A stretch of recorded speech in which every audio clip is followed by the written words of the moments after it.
Can I connect? Not quite.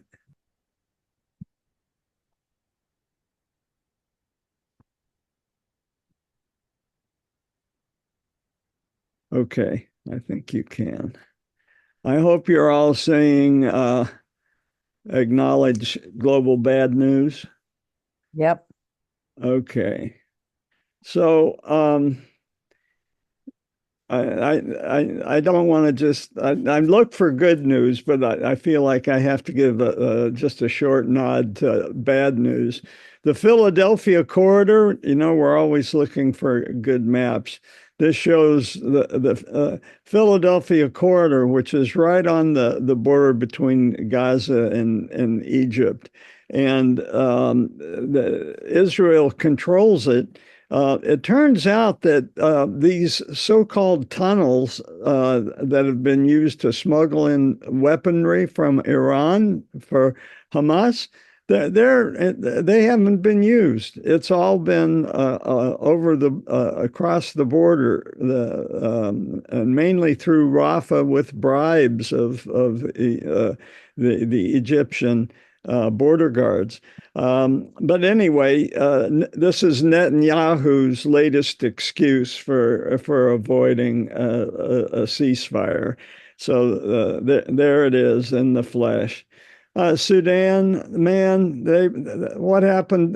We need a world policeman to go in, and there's nobody willing to do that, and it's just sliding into total disaster. Russia and Ukraine, Putin's escalating, and he's just inviting some kind of retaliation. Um, and Good, Carol gets here just as I'm talking about Ukraine. So Biden. Hey. Biden and Starmer met to talk about whether they should allow Ukraine to fire American and British weapons deeper into Russia. And sitting to Biden's left is Jake Sullivan. He's the mastermind. I suspect he would, as well as Blinken, would go right into the new Harris administration. I'll just be optimistic. But they didn't make a decision. But Stalmer hinted that a decision would come at the UN General Assembly, which makes a lot of sense if they're going to allow this to do it under some sort of guidance or cloak of international blessing. We'll see what kind they can get from the General Assembly. And so Fareed Zakaria threw out an interesting statistic that Russia is now spending 8% of their GNP on the war, and the West collectively is only spending 0.2%. And the realists, I think I classify myself as an idealist in this war, rooting, hoping that the best side will win. But the realists are saying, and have always said, that Russia cares more. And because Russia cares more, they're going to win. And unless the West jacks up its effort somehow, that could prove disastrously true. This is Timothy Snyder, who we've been following very closely on the Ukraine story, and the Yale historian who did those wonderful YouTubes on the history of Ukraine. And he's just come out with a new book on freedom, which is also one of the themes of Kamala, right? Freedom. Starting with the freedom of a woman over her own body, but extending to political freedom in the context of despots. Anyway, he launched this book in a Kharkiv air raid shelter So that was something noteworthy. Good for him. China. Um, uh, Ramsey just sent me this to build on the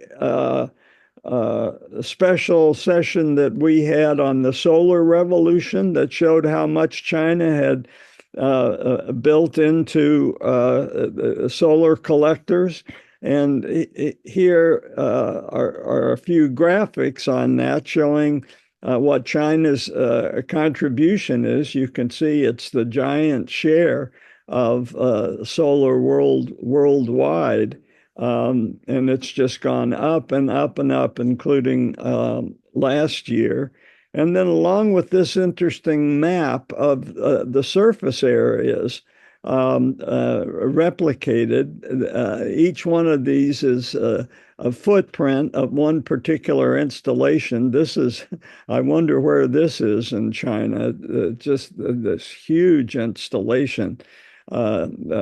Solar panels as far as the eye can see. We're behind. And this graphic I thought was really interesting. So thank you, Ramsey, for sending that on. And it was accompanied by an article that says we have to realize how much ahead China is and acknowledge it. And obviously, Biden's trying to do something with our own green industry, subsidizing it. This, which brings up the another China issue, the South China Sea.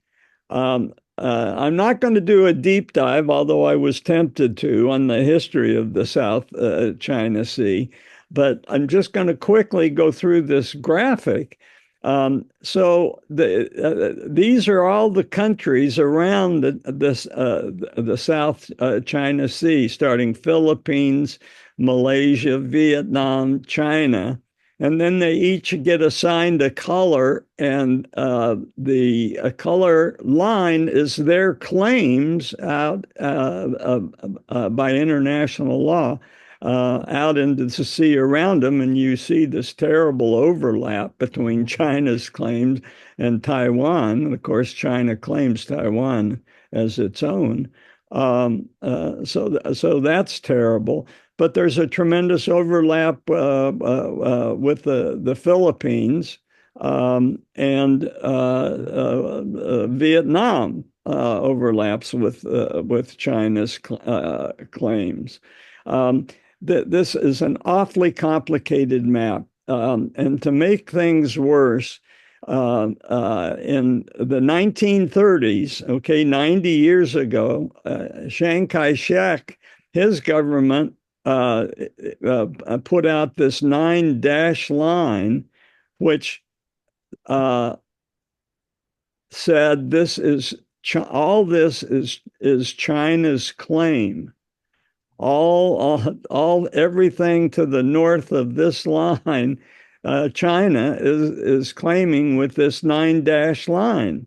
Well, here's the thing: nobody recognizes it. It's gone to international arbitration. This is a simpler map. I'm going to show you a couple of simpler maps just so your head stops spinning.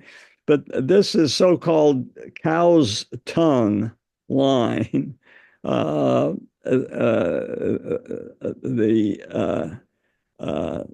red dash line.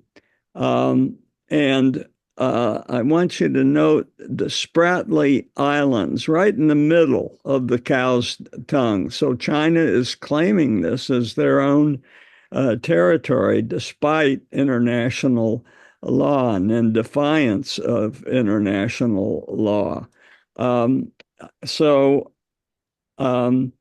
The Chiang Kai-shek said China had discovered these islands. It's a dubious claim. They've even built naval ports on the Spratly Islands.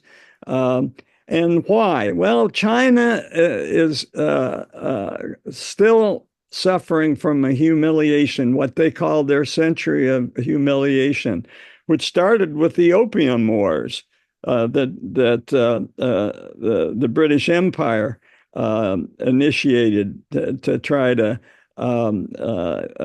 tame China. And that's what Mao bragged about getting and ending the 100 years of humiliation. So Chinese nationalists use that phrase all the time. So in 2016, the UN has a law of the seas, and using the law of the seas, they considered China's expansive claims and said no. The Philippines had bought the suit to the United Nations Tribunal. And so that's been decided. So China's going in the defiance of international the law of the sea. So the law of the sea says that every country has an economic zone that goes out 200 miles from their borders. The economic applies to under the water, whatever's under the water, whatever resources are there. Belongs to the country closest to it, 200 miles out. But the surface remains international water, so boats can float on the surface. The territorial limit goes out 12 miles, and that in that zone, the country can claim sovereignty above water as well as below water, but 200 miles out below water. And so what's happened in the South China Sea is while nobody was looking, China has reclaimed land. It's built on top of sunken islands, shoals, and created all this acreage in the South China Sea. Vietnam said, hey, we get it. And since 2022, they've been doing the same. So they're on a collision course. Let's make it simple, because there's been a recent clash between China and the Philippines. So here are their lines of, I think this is the 12 miles out. No, I guess that would be 200 too. So this is their claim, and I want you to notice here the Sabina Shoal, which is clearly in Philippine waters.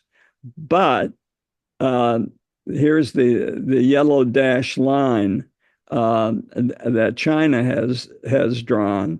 So Sabina Shoal is in the territory that China mistakenly claims, but it is legitimately in the Philippines zone. And so recently, the Philippines sent a ship out there. So they have encountered what are called the little blue men. You remember the little green men that went in Crimea in 2014, and that was Putin's kind of subterfuge below the radar. These little green men went into Ukraine and did all kinds of things, and nobody stopped them. Well, China has little blue men on their Chinese Coast Guard ships that are out there causing trouble. And that may be a problem for us, because we've had a treaty with the Philippines since 1951. And in 2023, it was bolstered into the bilateral defense guidelines that specifically includes Coast Guard ships under the protection of the United States. So what's happened at the Sabina Shoal is the Filipinos intentionally confronted the Chinese by sending out a ship to the Sabina Shoal. China responded with all these ships, all the red things sprinkled around, and totally surrounded the ship. There's been a 5-month standoff, and at the end of last month, China decided to bring things to a head, and they rammed the ship. One of their Coast Guard ships rammed this Teresa Magbanua. And oh my goodness, what was going to happen? Well, they decided to, the Philippines decided to retreat. So that's the way that stands now. The yellow dash line came up in a very bizarre way in Barbie. At one point in Barbie, there was a map that flashed up that showed the Chinese yellow dash line, which offended Vietnam. So they would not release Barbie in Vietnam because of some scene that flashed up a map with the yellow dash line. Go figure. Domestic. Any comments on international or Barbie? Okay, maps. Moving ahead. Actually, one, the yellow tongue, the tongue that they said the Chinese claimed, it goes right into the practically, touching the Philippine border down on the southwest. Yeah, that's why it's so crazy. Yeah, even, 15 miles. It looks like it's right on their shore. Yeah, no, it's been debunked. John, a couple things. Yeah. One is Snyder was interviewed by Rachel Maddow last night, about 10 or 15 minutes. Who was? Snyder. Oh, okay. As well as NPR had interviewed him last week, during which there was a bombing mishap and communications problem while he was being interviewed. Wow. And as far as the solar panels, Biden has just imposed sanctions on Chinese solar panels. So, yeah. Just a comment. May I make a comment? Yeah. I mean, this is so naive and altruistic, but isn't it just? I know we want to win the race and having the solar. I get that, but isn't it just better in general that China is? I mean, that more houses are going to have solar. Yeah, so that Julia, I'll send you the link. We spent a whole session on the solar revolution, and that was one of the options at the end. Because all along it's, well, this is bad, China's ahead, blah, blah, blah. They have an overcapacity. And the reason they have the overcapacity is that the Chinese have been giving their industry government subsidies and jacking it up. And okay, that's unfair in the sense of competition, but it's totally fair if you're trying to solve the problem of global warming. Mother Earth is happy that something's happening. Yeah, so you got and I'll also send you the article. There was this long, expensive special article The Economist did on the solar revolution, and they were so optimistic. It was unbelievable. You'll love it. That's good. Great. And one of them was, hey, turn this thing that looks bad into something that is good. Right. And that's what I think was the also the article that Ramsey sent. There was a bit of that in that article. Okay, domestic. I can't resist some things. The cult of the personality, is not that popular. They lost 3 straight elections. Okay, three straight national elections. And even as we go into this election, the true believers are still being outrageous to try to own the libs.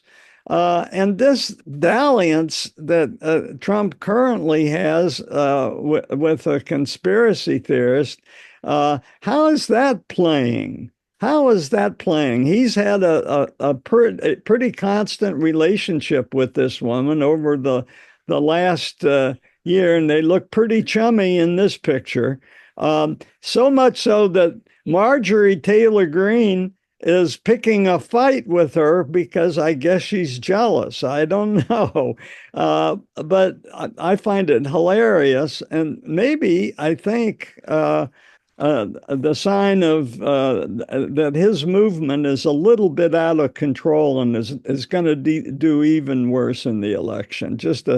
But it's not just me. By the way, he took her to the 9/11 commemoration, and she has called the 9/11 at one point an inside job, not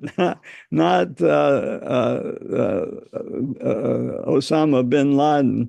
Anyway, close companion. Bill Maher on his show just says he's finally thinks Trump has gone too far. He's always been one to say Trump was never going to give up, but now he's, I think, saying a lot of people are saying the emperor has no clothes. I'm happy that Kamala's 20-year history of doing well in debates was predictive. And the Democrats have been responding to this challenge from Trump by moving to the center, which is exactly the right strategy. And Kamala is continuing to do that, to be pragmatic. And we went through her 16 years of California politics, and she was a moderate. The GOP, because they're in the cult of personality, they're just unable to match that obvious move to the center. And so we've had a couple of pundits in the last week just have an intuition that the presidential campaign stopped from being close. So that's David Frum. And then David Brooks talks about the cultural winds changing, and that this wave of indignation that started with Obama and reached the highest point in the Freedom Caucus, which turned out to be a total fraud. They went over to Trump cult as soon as they could. That it's starting to burn out, and people are tired of indignation and tribalism, and that Harris is doing a brilliant job of exposing that. And he points out, and we all saw it in the debate, narcissism is fragile. She poked it, she pricked it, she induced Trump to lash out feebly with his talk about crowd sizes and how much world leaders respect them. And in the context of McCain, she called him a disgrace. And he just stood there and had to take it. And that Brooks says, what he's not just monstrous, but what's worse for his side is he's become stale, and that Harris's happy strength looks better than ever. So I'm not going to argue with David Brooks or David Frum or Bill Maher. I'm reporting good news. So any comments on the domestic front? Well, I share their optimism, but the polls in the key states still look awfully close. Yeah. And who is it? Nate Silver, right? Yeah. Is predicting that Harris will win the popular vote, but Trump the electoral college. And I just listened to Mike Madrid last night, and he was saying that with the Latino males, young men, that Trump is very strong. The Latina women are more for Harris, but then it's going to depend on who, it's really getting out the vote. So I'm with Homer, I'm very worried. Plus, I'm worried about down ballots. So some people, Republicans may be voting, never Trumpers might be voting for Harris, but not down ballot. So we really have to get out the numbers in lots of places. Yeah. Shigeko. CBS on Channel 2 this morning, one of the reporters went to Nevada and interviewed a lot of people, and a lot of people were for Trump, which really made me upset. But, we can't take anything for granted in this election because it's going to end up like Hillary Clinton, I think. So Chicago, when they went to Nevada, was it in Reno or was it in Vegas? It was in Vegas and small towns as well. And I was shocked that all these people were for Trump, The Republicans are really very well organized in Nevada. Oh, no. One thing, this is Bruce, that I noticed or coming out of Mountain Shadow was there's a play, one of the films was called Voices, and it's basically out of Rossmore, and it's a bunch of women there who basically, these are all Rossmore ladies that have basically had abortions, and it was a time when you basically could not talk about abortions, and it's a very profound story that they're telling, and one of the things the directors were very happy about was the fact that they were able to tell their stories to over 400 people at the various performances or showings of the films, and that they're trying to get it out on the news about how many women, particularly out of the 50s and 60s and 70s, that basically in the era of Dobbs, when finally the Dobbs decision came down, as the ones that what they had to do in order to have an abortion, that you couldn't talk about it, so that kind of thing, in different ways. Yeah. Well, Homer and I remember when we were in medical school before Roe, patients that we would see who came in infected because of back alley abortions, unsterile abortions. And let's hope we don't have to go back to that. Well, yeah, I had a really very story that experiences still haunts me. We had you have got a minute? Sure. Had a young woman come in with profound anemia, leukopenia, very low white count, very low blood counts, and fever. And she was very frightened. And there was a boyfriend. And in retrospect, had she gone to a community hospital, people would have recognized it right away. But I was an intern. It wasn't my patient, it was the other intern's patient, but I was sure there every day. And our attending was a hematologist from Harvard, new to UCSF. So he said, this is aplastic anemia complicated by infection. Very unusual. Not, this person has septic, and that's what's driven all the blood counts down. We got to figure out why she's septic. Oh, dear. So we kept working her up for aplastic anemia, and she died of perforated uterus from a backstreet abortion. Yeah. I remember how frightened she was and how we blew it. I mean, I think, if this hoof beats, it must be zebras. That was meant to be a joke, but it was sort of literally. We went to the rare thing. That's partly because of new attending wanted to prove his expertise on aplastic anemia, I guess. Yeah. That's a No, that when my kids have asked, why are you so strongly in favor of the right to choose, I tell them that story. Now, it's with me. It's with me, not far back in my mind all the time. Yeah, yeah. My story wasn't quite as catastrophic, but I remember a woman with a far advanced infection and how she suffered. Yeah. They've done a play at Rossmore with the women that have had abortions and tell their stories.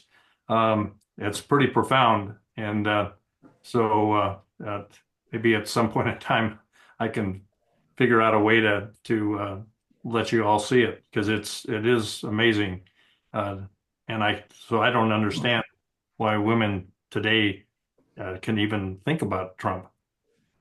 Yeah. So I understand that Mountain Shadow is releasing a DVD of all the shorts that they showed, and that'll be on it. So that's worth pursuing. Aiko and I'll look for that. Okay. After that, let's turn back to Father Serra. Yes. Any other comments? San Diego. All right. So off we go. How did he get to be so controversial? We talked about the controversy last week. My goal is to get Serra to Monterey at least by next week. But how did he get to be so controversial? He was born in Mallorca, Petra, right in the middle of the island, but right down the block from the Franciscan friary. So what if he had been born some other place? But he was one block away, and he grew up learning Latin and religion and liturgical song and Gregorian chant. And obviously, he was accepted in seminary school as soon as he was old enough to go. And that was located on the East Coast in Palma. So here is Mallorca, and Palma shown on the map, I guess, the West Coast. And right out here in the Mediterranean. So this island was buffeted by all of the political changes of the world, from certainly all the phases of Christianity, but also Islam. And here it's not that far from Sardinia, and then where we're going in a few weeks, Palermo in Sicily. So this is the statue in his hometown of Petra. And then he also gets a statue in Palma. And this one recognizes his saving of Native American souls. And that's what his Franciscan mission was all about. And we can dispute and all the terrible influences that his movement had, but that was what he thought he was doing. And in the seminary school, he studied and was influenced by great theologians. Duns Scotus, who was a Franciscan friar. I tried to read some of his stuff. It's pretty abstract. But also Thomas Aquinas, and then Occam. We talk about just in logic and medical diagnosis, Occam's razor, even today. And then Roger Bacon was a Franciscan in Oxford, where Homer studied once, and I visited Homer when I had a medical problem. But he was a Franciscan, and he was very practical and was part of the Enlightenment. And I'll just warn you here, the Franciscans may have been started out as part of the Enlightened movement. By the time it gets to Junipero Serra in the 1700s, the Franciscans have nothing to do with the Enlightenment and are anti-Enlightenment and are enmeshed in the Inquisition. And whose fault is that? I don't know, but there were large historical forces that ensnared the Franciscans and moved them in the direction of the Inquisition and away from St. Francis and his early idealism, at least in terms of openness to other ideas. But as he was studying in the seminary, he was studying about taking a vow of poverty. Part of the Franciscan mission was to travel. That's what being a mendicant means, traveling, evangelization, and particularly of the poor. And of course, the biggest source of souls to save in the 1700s was the New World. There other influences, 1500s, Teresa of Avila, she was mystical, and there's an aspect of Junipero Serra is very mystical.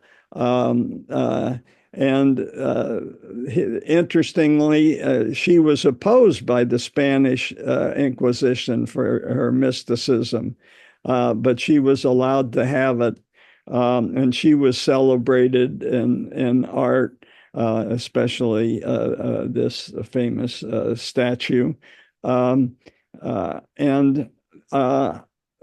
Later, 80 years later, is this, we talked a little bit about her last week, Mary Jesus of Agreda. She is the one that traveled without ever physically leaving her monastery. She was able to travel to Texas, believe it or not. And she did it over 500 times. She wasn't just in the corner by herself. She was writing letters to the king, who wrote back, carrying on an active correspondence. So when we're judging Junipero Serra, we got to remember his times and who influenced him. It's very important. So quite specifically, she described the Jumano Indians and preaching to them. Conversely, a Jesuit went to the Jumano tribe and asked about if they'd ever been approached, and the Jumano tribe discussed a lady in blue. Now, obviously, this has not been fact-checked, but this is the mythology, and the world is what people believe it is, not what can be proved by fact-checking. And so there was this tremendous belief that this happened. In Catholic mythology. I just put this up to remind us, he lived in the midst of the Inquisition. The Inquisition really lasted till the 1830s, 50 years after Serra's death. So it still had a lot of strength when he was alive, and he has to be judged in that context. Other specific influence, and here we talk about his practice of self-flagellation, which we're having a hard time wrapping our mind around. But there were three model friars that influenced him. And this another Mallorcan who was older than he, who went to Texas and served as a model for him to also go to Mexico at least. And he practiced self-mortification, this Mallorcan. And then there's something happened there. I'm thinking a wire. And so the second influence was the Saint Francis Solano, who was known as the Apostle of Peru. And he was canonized in 1726. And we're having a technical problem here in the studio. And he would have been known to Junipero Serra. He practiced self-mortification. And use cacti to draw blood. But this has a very local relevance for us. Solano, he was the inspiration for the last mission that was established in Sonoma. And it's called the Mission San Francisco Solana. And this is its history. It's worth visiting. It has a museum and a commemorative wall. But this was related to the second saint, interestingly enough, right in our Bay Area. Solano means a hot, oppressive east wind of the Mediterranean region. Solana means sunshine or sunny place, and it's a girl's name. And Jim and I both know various nurses and relatives that had the name Solana. And then the third monk that influenced him, he lived both like Solano and the first fellow. He went to Texas, and like the others, he practiced self-mortification, and specifically always wore a hair shirt, and was proud that he neglected insect bites, and he thought he was protecting his own innocence. And we talked a little bit last week about how this was a practice that was wide in Western Christianity in the 14th century, and that there was public displays of this within Christianity, and specifically in response to the plague, that people were looking for any kind of solution to what was causing this disaster. Are we going to try to do it again? Yeah, it's coming on now. I Okay. thought it was the bulb first. Oh, really? Okay. Yeah, it's okay. Okay. And so we see it even today. You know, the Pecos Mountains in New Mexico, they have these crucifixions, and we talked last week a little bit about that.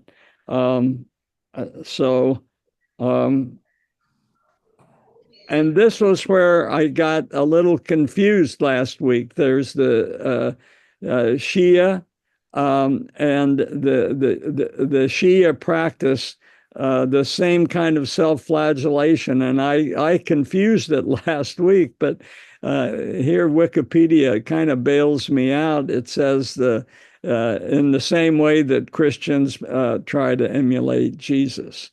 So there you go. There was a connection. What's going on?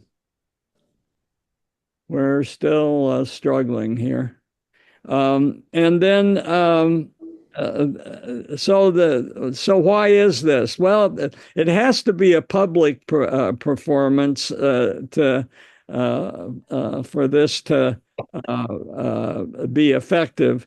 And it does develop and lead to a deep bond among the people that are practicing it together.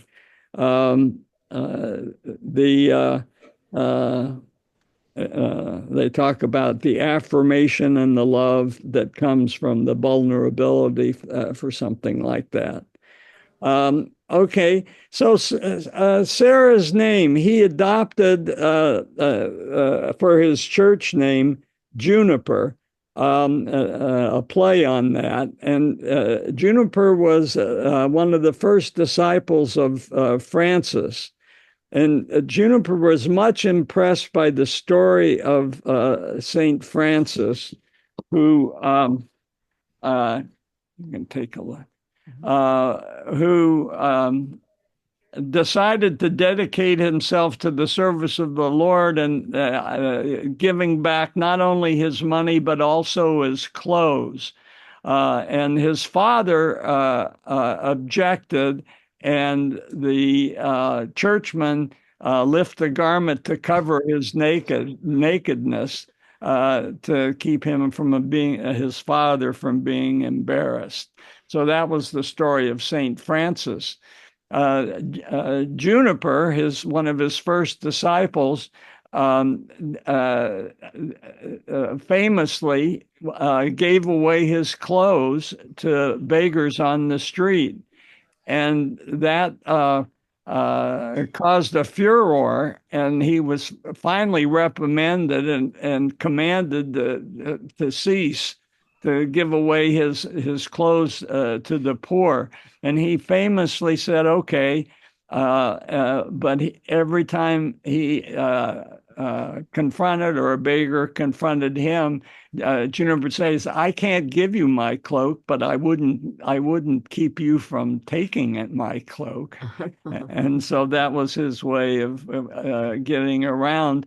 And he was Brother Juniper was really the opposite of Junipero Serra, his namesake. He was known as the jester of the Lord, and Junipero Serra was anything but a jester. Francis said of Juniper, Brother Juniper, I wish I had a whole forest of such junipers. So that's his name. And here he is. He's comfortable. He's in Mallorca. He is a professor at the age of 35, and he's restless. And he's motivated by the Mallorcan tradition of going to the New World, and he's motivated particularly by the myth of Mary Jesus of Agreda, who went to the New World in her mythology. And so he had a confederate in this, a Francisco Palu, who is going to be an important a person in his life story. He was also born in Petra, but he's 10 years younger than Serra. And he followed Serra to Palma, where he studied in the seminary and attended Serra's lectures in philosophy and religion. And after 3 years, he also stayed on the faculty with Serra, as did another person we're going to hear more and more about, Juan Crespi, especially in the Bay Area. He is going to be playing a big role, Crespi.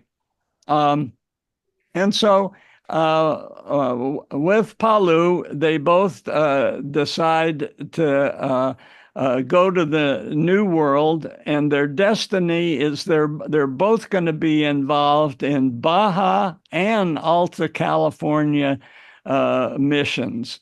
Palu is a very strong administrator, and he winds up in charge of Mission Dolores, the first founder of Mission Dolores.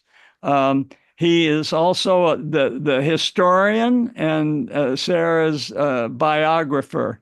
Think of Johnson's Boswell, that close. However, he didn't go all the way to California initially with Serra. We'll be talking about the Sacred Expedition. He stayed in Baja and achieved on his own quite a bit. He accompanied De Anza, and we'll be talking about the De Anza expedition because the De Anza expedition is more important for the Bay Area than Serra and his sacred mission. He said the first mass at Mission Dolores. And he stayed in San Francisco and was the one that was called to Serra's bedside to give him last rites when he died in Carmel in 1784. So that's Paulo. Keep an eye on him. Rejoining. Yes. Okay. Here in the studio, we're closing in on solving our problems, and Aiko's rejoining. All right. Thank you for your patience out there. I've got to mute myself. Where is my? I can't find my arrow.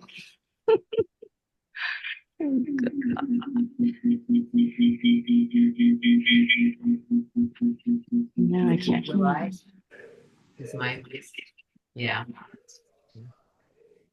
Let me see. If I can. Yeah. Sorry. Here we go. John, I just wanted to tell you again that I went to Juan Crespi Junior High School, and then I went to De Anza High School. So these names are very familiar to me. Okay. Although you're teaching me much more than I learned about them when I went to those schools.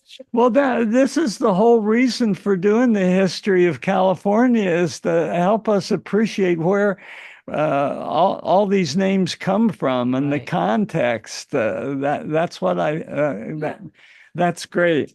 Well, we've corrected our problem in studio, and so the last 20 minutes we've been going with our hands tied behind our back on one cylinder. So thank you for your patience. So Serra and Paulo arrive in Veracruz together.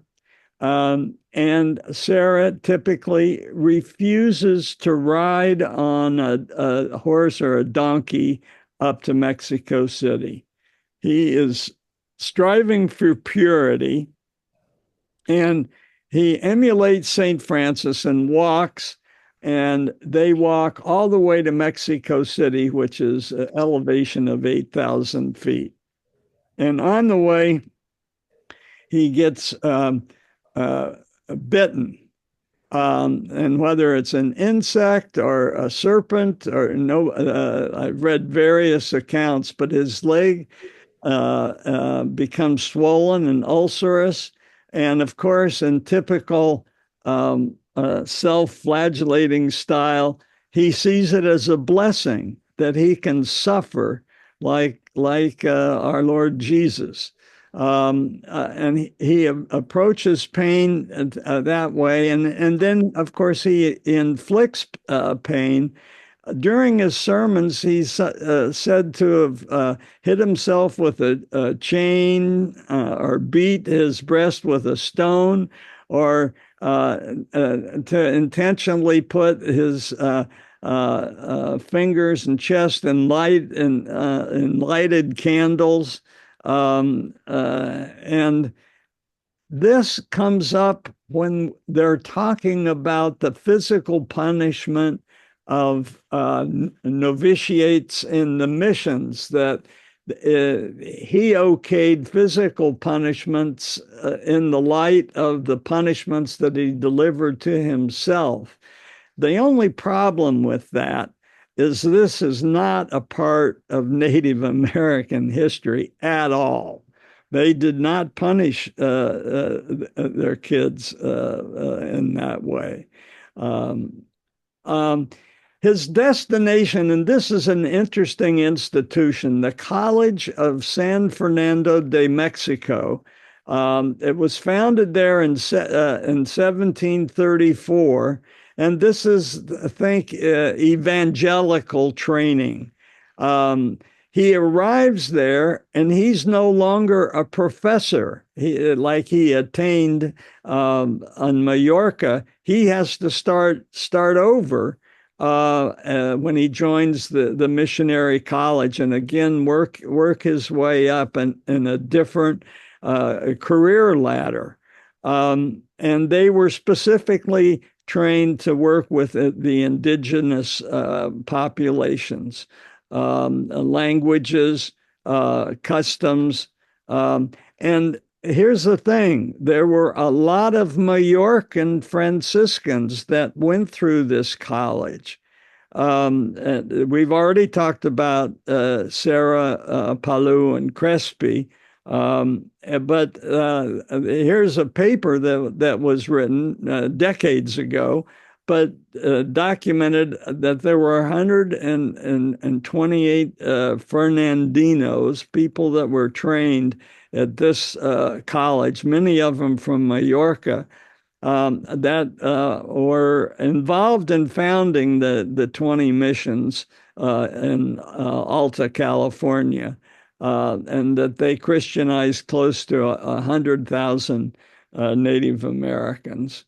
So their first mission is to Sierra Gorda, and Jim Teisel said his brother actually visited the Sierra Gorda and visited some of these churches. And he taught the Native women crafts, or had arranged for them to be taught crafts to move out of a hunter-gatherer economy, and that was part of the plan of the college, and to build churches, and some of these churches are UNESCO World Heritage Sites to this day, and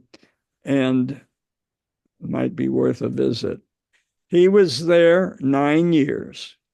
And then he was called back to the College of San Fernando in Mexico City, and he was reassigned for another 9 years, some of it serving as a instrument of the Inquisition, specifically investigating black magic, whatever that is. But they certainly could dream up a lot of fantastical black magic that needed to be stamped out. And to understand Serra, we have to understand him in the context of this as well. So another 9-year delay. Now he's age 54. Went there when he was 35, and now he's age 54. And all of a sudden he's going to get a chance because of some weird thing that happens in Madrid. that leads to the downfall of the Jesuits. Remember, the Jesuits are in charge of Baja California. And they're also over in Sonora, and they've done a very good job. And they've extended actually their area of influence up into Arizona, which is why, as we said last week, Father Kino is one of the statues representing Arizona in the National Capitol Hall of Statuary. But in 1766, there are food riots in Madrid that have to do with a change in the grain trade, the liberalization of, and for some remote economic reason that leads to food riots, and the Jesuits, who are already skating on thin ice in Spain. Why? Because the Jesuits are of the Enlightenment, and they also are an international body that answers to the Vatican. And so that gives rise to all kinds of conspiracy theories. And when something goes wrong, like the food riots, there's a tendency to blame it on the Jesuits in Madrid, in the power centers of Madrid. At that time, just peripherally, there's also a resentment over a dress code. Because there's been some unrest, the central authorities say no more floppy hats that can hide your face, and no more ankle-length capes that can hide weapons. So there's a crackdown on the dress code in Madrid, and all the Jesuits get swept up into this hysteria, and finally they're booted out. The king says, I don't care if there are 2,200 Jesuit priests in Spanish America overseeing 220 missions. I don't care if they've ministered to over 30,000. They're a threat to the nation. And so we're throwing out the Jesuits. And he appoints a visitor general to carry that out. And that's where we'll start next time. I'm sorry for the technical difficulties that we had. I will stop and we'll open it up for comments. Very interesting. There were 220 missions. I didn't realize there were that many. Yeah. Wow. Yeah. Yeah. And all thrown out for the flimsiest of reasons. Right. That's jaw-dropping, really. It is the things that happen in history. I mean, I've talked about this before, and we've heard Timothy Snyder talk about it, the contingencies of history. What if FDR had not been around? What if Winston Churchill hadn't been around? What if Vladimir Zelensky had not been around? Nothing is written.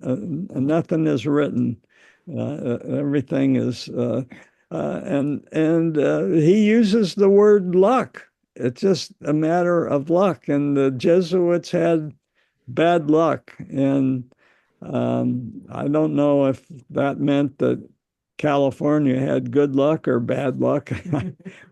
We'll decide. We'll decide.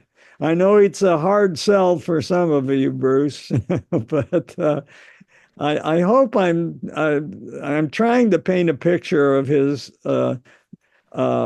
context and environment and influences. Yeah, it's very interesting. We're in the process of reading, Kristen and I in the morning to each other, and we're reading an unfinished love affair by Doris Kearns Goodwin. Oh, And yeah. yeah, so Goodwin was a speechwriter for basically JFK, LBJ, and ultimately, I think we're to the point now where uh, Bobby might be getting into the race. But yeah, it's very interesting, and it just shows that we're all pawns in the hands of kings. Okay. I thought you were saying pawns in the hands of chance, John. It's a matter of luck sometimes. Yeah, well, Yeah. Well, and then for the Jesuits, it was kings. yeah. Well, have a great time in Sicily. Yes. I guess you. Okay, but we got one more session. Oh, we do. All right, good. You'll get him to Monterey next week. I got to get into Monterey. Yay. Okay. I won't be dissuaded by any maps this week. I won't. I don't know, John. There's so much going on in the world. This is really wonderful, though. Thank you. Well, I hope that this hybrid, I hope, is the right mix of current events and yet California, and knowing why our schools are named the way they are. Right. And then And then being renamed. yeah. Yes. I want to find out more about Juan Crespi because there was a reason that they changed the name, I'm sure. Yeah. Well, okay, we'll have a special session on that. Except I won't be able to make it next week either, but I'll listen to the retape of it. Okay, and I'll give you the session that we did on the solar revolution. Okay. The Economist was out of character, just kind of wildly exuberant about the future of energy. So anyway, all right, y'all. See you next week. Thank you, John. Thanks. Bye. Bye. Bye.